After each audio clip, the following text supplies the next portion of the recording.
देखते होतई हमारे उड़हिया बैठी के पिपरा के छाँव।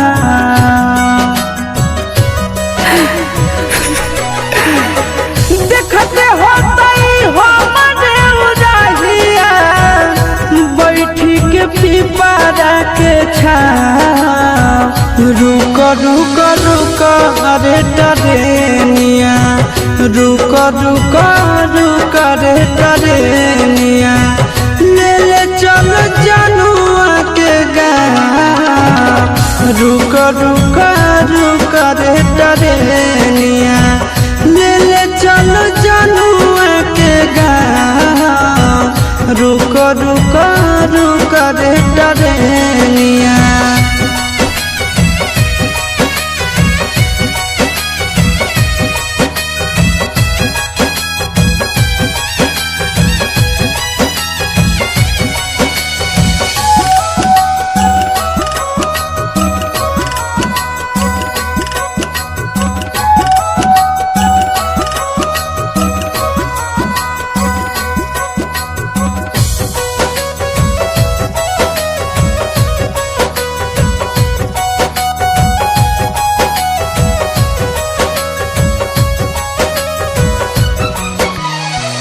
मनवन लागत होता है पिया के आंगनवा। रतिया में देखी देखी रोबत होते चनवा, रोबत होते चनवा। मनवन लागत होता है पिया के आंगनवा। रतिया में देखी देखी रोबत होते चनवा, रोबत होते चनवा। जबने ना गदिया गेलै पगले उहबे हमरो पहुँचाव।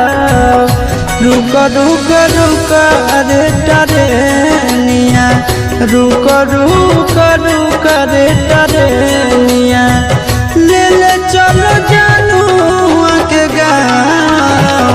रुक रुक रुक रे टरेनिया, ले ले चलो जनुआ के गाँव। रुक रुक रुक।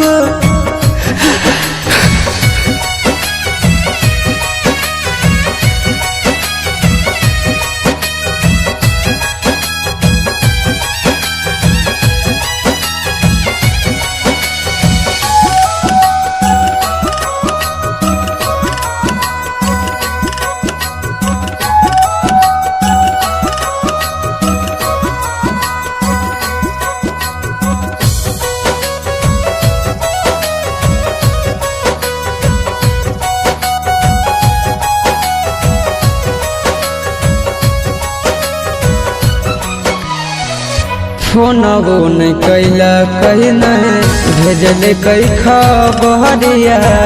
कौना देशवा में बस है जन के ससुररिया, जन के ससुररिया। फोनबो नहीं कैला कहीं नहीं भेजले कई खबरिया। कौना देशवा में बस है जन के ससुररिया, जन के ससुररिया।